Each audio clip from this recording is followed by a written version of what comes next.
Next, we have the review of the book.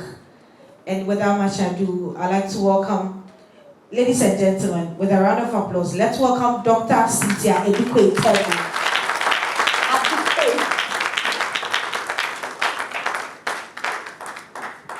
Thank you very much,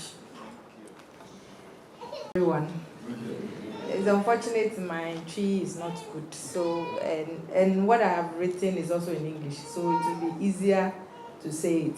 If just in case something comes up with the tree, I'll try and translate a little bit. But for now, as was said earlier on, we'll just do the protocol of using English, and then hope that we can get the message across. So before I do the review, I just want to say congratulations to Dr. Addoquaye. It's not easy to write any day, any time. So for what he has done so far, we pray for more grace, that he will be able to empty himself, to encourage people who are also thinking forward and thinking progress for Africa. So, Ayuko once again. And because you are a serious follower of Dr. Kwame Nkrumah, who is our first president, I want to say happy Founders Day to you. A celebration to all of us. And I know that those of us who are also forward thinking, we also buy into this vision. All right, so I hope to make it brief, the 10 minutes I've been given. I hope I'll be able to handle that. But my first comment has to do with the book. I haven't seen it in the hard copy, but the soft copy has about 159 pages.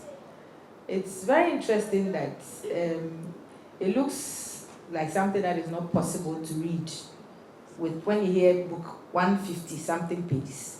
But I tell you, it can be done in 3 hours. It's not me, but I've made some few young people read them, and they were able to do that in 3 hours. So it is not something that is difficult to read at all. So that means when it is launched and you can get a copy, do so, and it will help us all. So my first comments, as I've indicated earlier on, and then to the review, I'll say that having looked at it, I just want to give an intro to it, that the radical therapy for Africa's look-alike, as we all know, was authored by Dr. Robert Peprajefi, who is a medical doctor. And this book is really a riveting piece on colonialism and the way Africans live from their early years of existence till now. It features a lot of serious developmental issues of Africa's past and present, and covers stories concerning the colonial history, the experience with slave trade, to issues of economic and socio-cultural development and governance, among others. These issues have lingered on, and that is why it is an issue of concern, because they have hindered the progress of the continent to achieve a lot of development as has been planned. So the author, as we know, as a medical doctor, likens the case of Africa currently to a patient in the intensive care ward, which is the patient is being sustained on a life support, and the patient has been on that life support for considerable time. Instead of improving, the patient's condition has deteriorated. So if you can remember all that, we are just relaying how the situation looks like. If they say you are a patient in intensive care on life support, then it means the situation is serious. You're almost near death.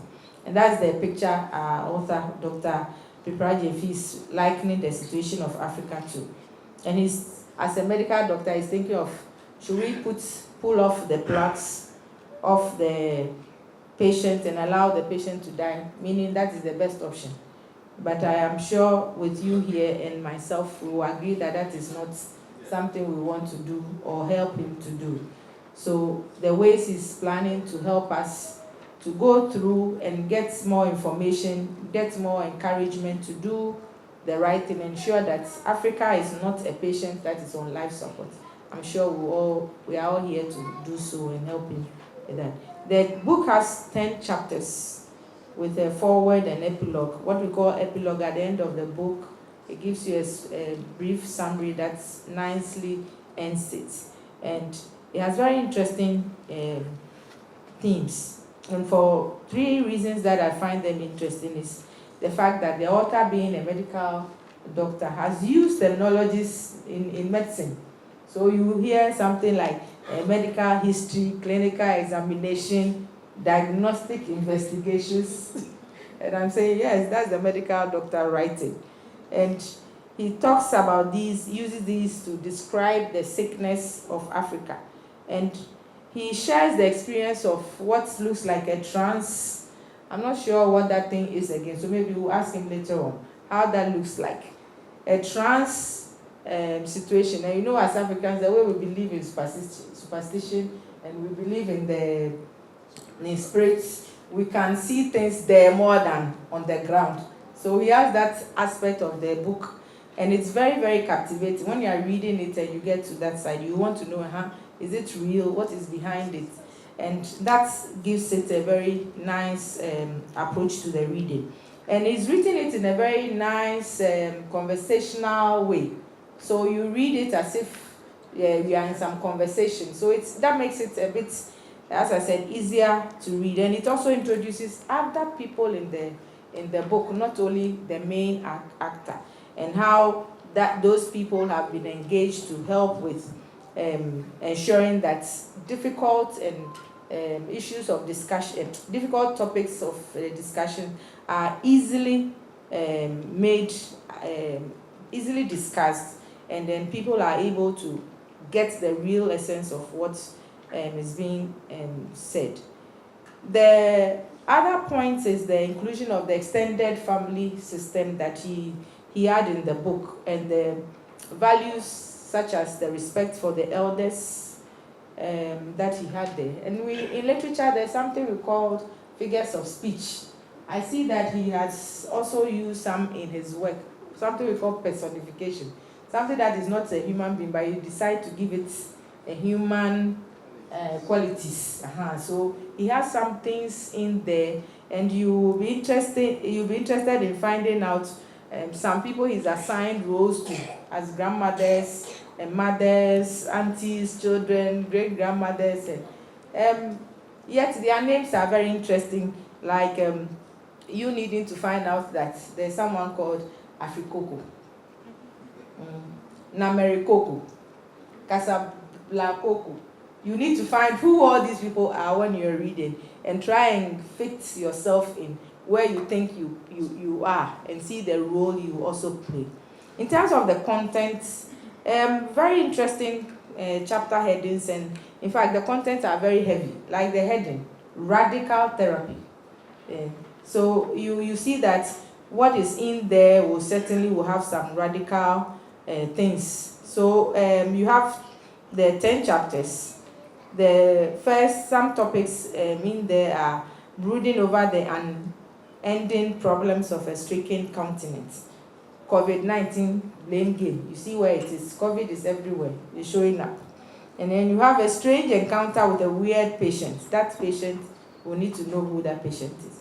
And then when relatives hamper rather than facilitate cure. It's a very interesting chapter.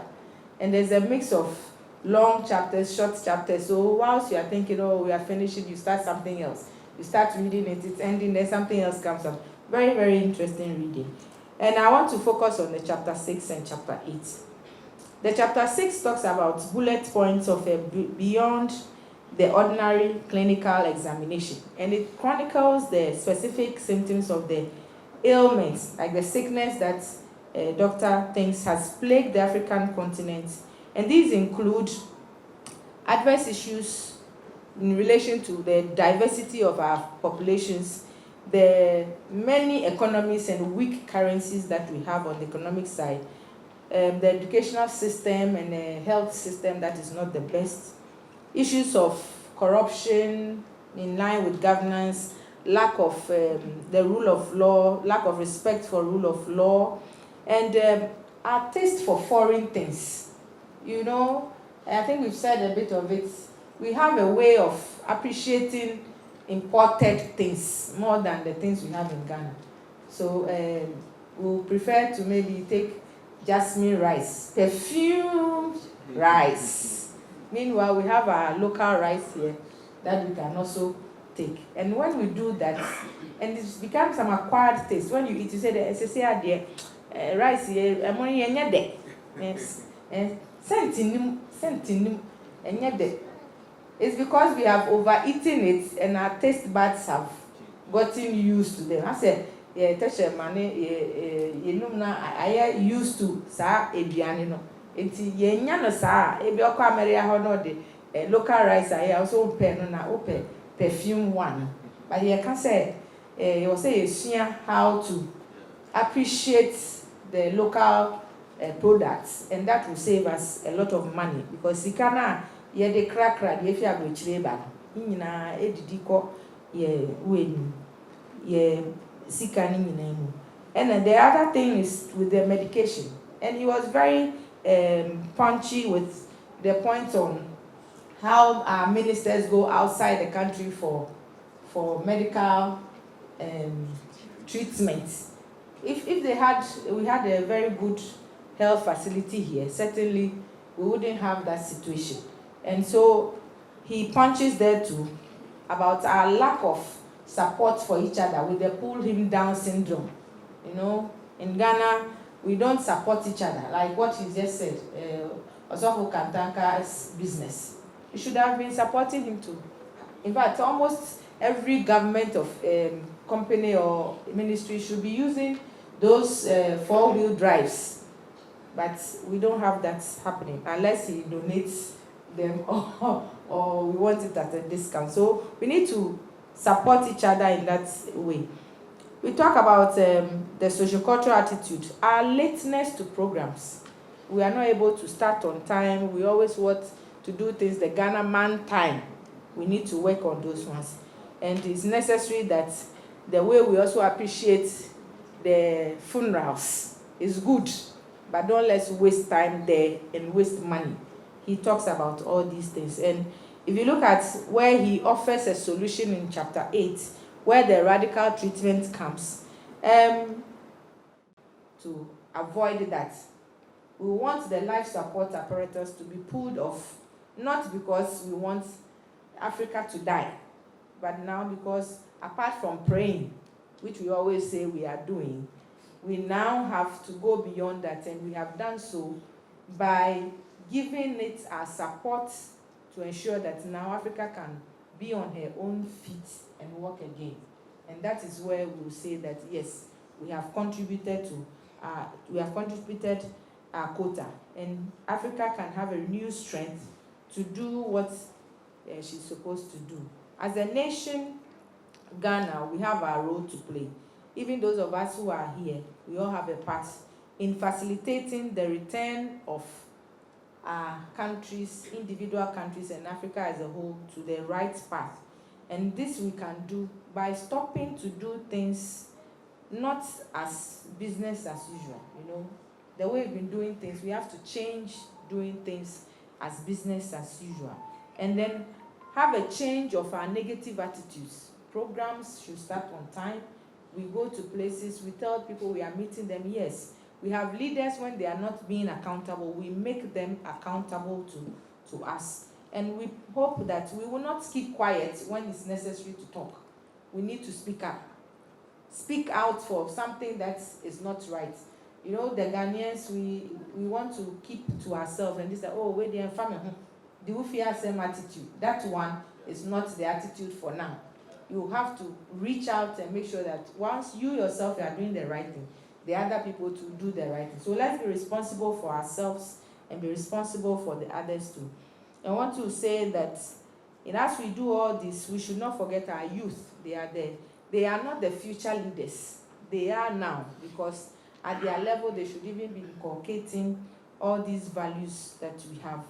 And we can say that once they have established themselves and inculcated values such as civility, honesty, hard work, integrity, which are very, very scarce in this system, because a lot of people are no more doing things, as we all know. They can see that people are being corrupt and they are being hailed as such. So they think that is the way to go. But we are praying that with this book, the youth will be encouraged. They will come to know the history as it is, and they will know the real truth that concerns colonialism and the role they have to play in it.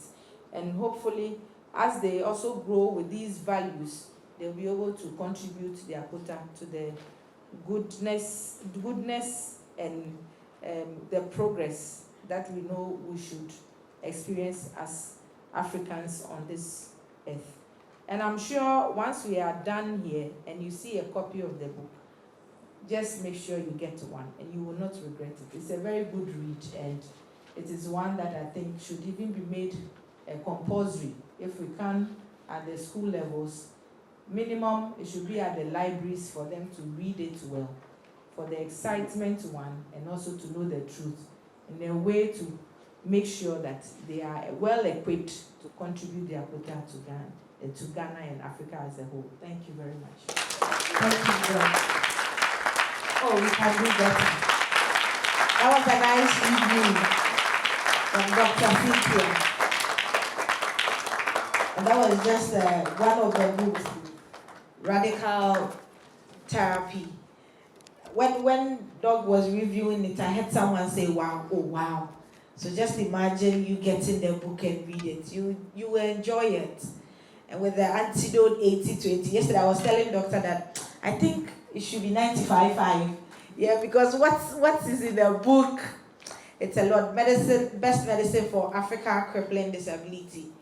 And it's all about we trying to go abroad that we can be here and make our own better.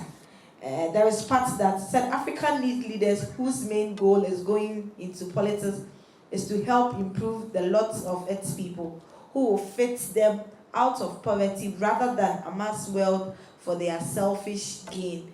And you and I know what is happening in the country. So in fact, this is just the tip of the iceberg. Just get the book and you will be endowed. Let us not forget that we can get the book online, Amazon and all other online bookstores. But please, make sure that you get your book. Without much ado, I would like to invite the chairperson of the program as he launched the book.